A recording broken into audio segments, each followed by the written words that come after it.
Why are certain food dyes still legal in the United States, while Europe has banned or restricted them for years?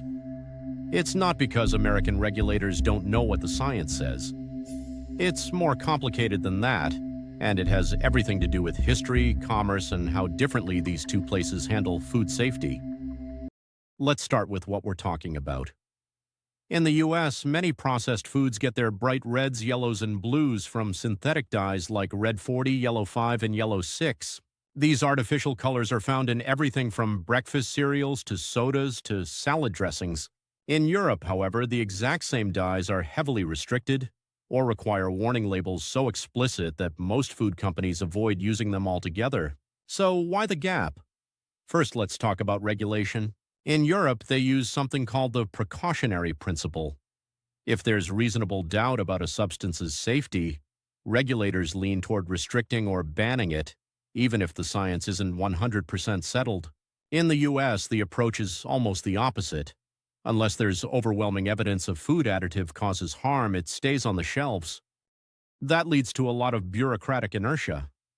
In America, synthetic food dyes were approved back in the 1960s and 70s, when safety standards were looser and long-term health effects weren't as well understood. Once something is already on the market, it's very hard to take it away, especially when manufacturers have a big financial stake in those ingredients.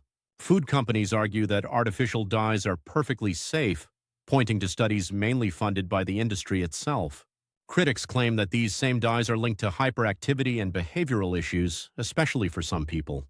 Europe's regulators looked at the evidence, decided the risk wasn't worth it, and forced companies to reformulate. If you buy an orange soda in London, it's colored with beta-carotene or paprika extract. In New York, it's almost certainly got a splash of Yellow 6. Here's the kicker. Many big American brands already make dye-free versions of their products for Europe, proving it's possible. There just isn't much incentive to change things at home. Why? Because reformulating products costs money and U.S. food labeling laws don't force companies' hands. Meanwhile, the FDA, chronically underfunded and facing pressure from industry lobbyists, moves slowly on tightening food dye regulations. The result? U.S. consumers eat more artificial dyes than almost anywhere else in the world, often without realizing it.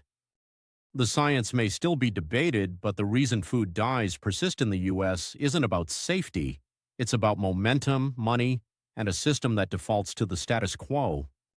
The next time you're sipping something suspiciously bright, remember, your drink could be a lot more colorful than the laws that regulate it.